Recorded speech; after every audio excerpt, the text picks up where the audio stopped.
Well, it is my absolute privilege, and I mean that, to have with us today as two of our guests, Roen Higgins and Dale Brown. Both of them are artists. Roen Higgins is a phenom in the spoken word and poetry, and she has this amazing poem called I Am a Witness that moved me, and I knew we had to talk to her today. And Dale Brown is a musician with The Truth. If you want to hear some amazing music, check him out on social media. Both of them are influencers, innovators, and have a lot of great things to say. And so it really is a privilege to have you both with us today. Thank you so much for being here. Our pleasure. Thank you for having us. Thank you for having us. Now, both of you also are educators, and so Roel, let's start with you. I know you have you work with kids, and you were telling me the other day about some of the dynamics of working with them and some of the things that you really emphasize for them. Just share with us again what that's about, what you've been learning in that experience. So, as an educator for 20 years, I work specifically with special needs students, those with challenging behaviors and learning difficulties. And whether it's in elementary and high school, I recognize that these kids had no idea where they came from, no matter what their background, their ethnicity, but especially those from the melanized community, they had no idea what their roots were. So that experience brought me, working into classes, into schools, and realizing that we weren't doing our part to teach our students beyond our provincial and world history. What about history that is connected to their culture? And when I would ask questions, I could say, okay, who's from Italy and what do you know about Italy? Tell me something about your culture. They'll say pasta, pizza, soccer, name brands. And it was crazy to me. I'm like, oh my goodness. So it's not just my Black students. It's, all students from all backgrounds needing to know their identity. And how crazy is that? Even in our faith, we are to know who we are, to know where we're going, right? So that's what inspired me to start a movement called Truth, to know your roots, where you come from. That is knowing your truth. And then you can build an empire. And it's just like we're told to, spread a message to the four corners of the earth. That is a true empire for the kingdom. So that's why our symbol even has a crown. That is true royalty. We are royal. We are special. We're amazing individuals. Get to know your lineage, your legacy, right? So to me, it's so powerful when you realize that this is why we're so confused, because we have no idea where we came from and where we can go. So, yeah. Oh, that is so good. And of course, a lot of who we are or our own identity is shaped by our experiences, things that have happened to us. And so, Dale, I mean, you grew up in Jamaica, you've been in Atlanta, and now you live in Canada. So you had a diverse series of experiences. And how has that shaped you and actually maybe even influenced how you see the world and maybe how you see other people seeing the world? We spoke about this a lot, Bill.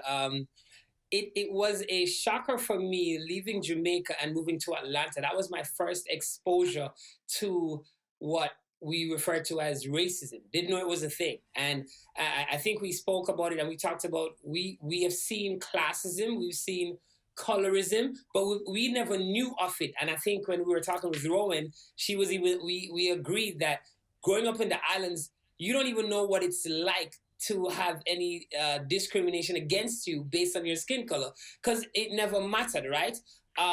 So that was the biggest transition for me, as in leaving the islands and then moving to Atlanta, then moving to Canada now, where there's so many pockets of diversified people, like people together, and there's such a large representation of your individual culture. And I mean, one of the things that struck me over this whole thing was, at the end of the day, we all bleed the same blood. I think we even gave the example where we were talking about if I am in need of a blood type, a blood transfusion of some sort, it doesn't matter my skin color, it doesn't matter my ethnicity, my cultural background. At the end of the day, AB blood is gonna be an AB blood. So it was an interesting transition for me, but it was an eye-opener for me because I was able to connect a lot more with people who are of like minds, like myself, and just get an understanding of how their thought process went. And then, because of my background, I was able to also share with them that at the end of the day, we're all just people. we're all just people. And I know there are things that we struggle with and we deal with, but we're all just people. And humanity comes first, before race, before anything else. And I think we spoke about this as well when we talked about in the Bible. The Bible doesn't necessarily speak about the separation of the churches. It's just people, and going through different experiences in the Bible. So that was the biggest thing for me, moving from Jamaica, then moving to Atlanta, living there for a long time, and then moving to Toronto, just kind of seeing the differences in the cultures and having an understanding now of how to appreciate culture, now that I've had the experience of seeing it firsthand.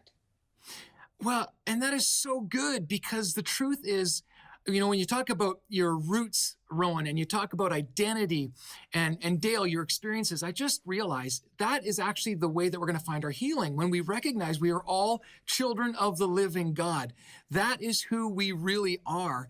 And I appreciate that. And so, yeah, what do you feel about how to communicate that in a culture that seems to be increasingly divided? How can we reclaim that heritage, that root? Well, definitely, I'll jump in. I think the best way that we can, one, come together, you know, I think of the example of what are two things. If you don't have an understanding of another culture or another person, even if there's a language barrier, there are several things that we all understand.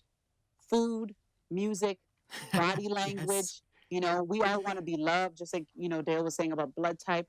There are certain things that we all need and embrace. Universally, we all understand what it means to have open arms come, right? So it's to just understand. You may not understand the things that are confusing to you, and, well, why do they do that? Well, you know, that culture looks aggressive, or we wouldn't do that, or we weren't the ones that did it to them, so why are they so angry? All these things that we tend to do and compartmentalize them. But how about we try to understand, you know what? That person's human, and I may not understand what they're going through, but let me find the exact thing we're all learning in reflection of Christ: compassion. And then the next step is the action. How can I serve? Not just pray for them, because the faith without the works, come on now. That is so How good. Can I serve? Let me serve. Let me show up.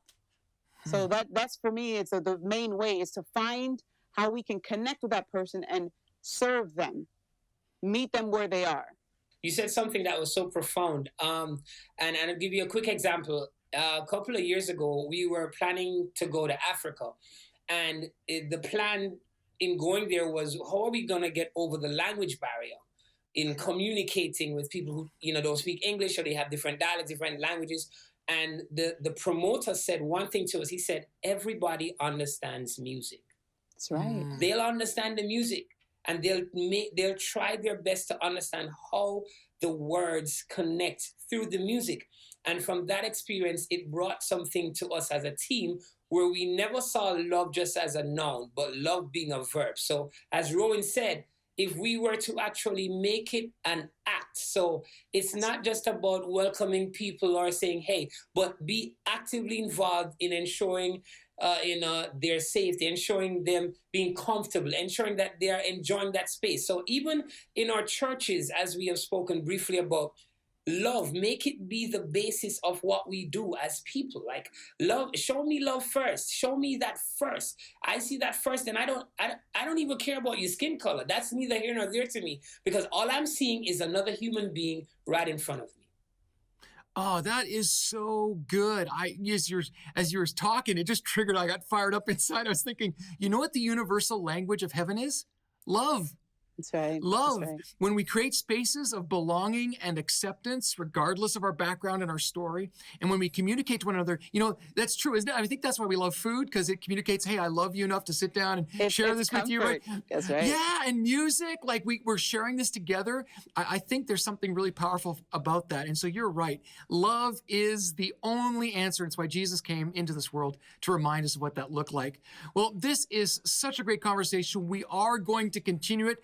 And we will be right back in just a few short minutes to continue this great talk.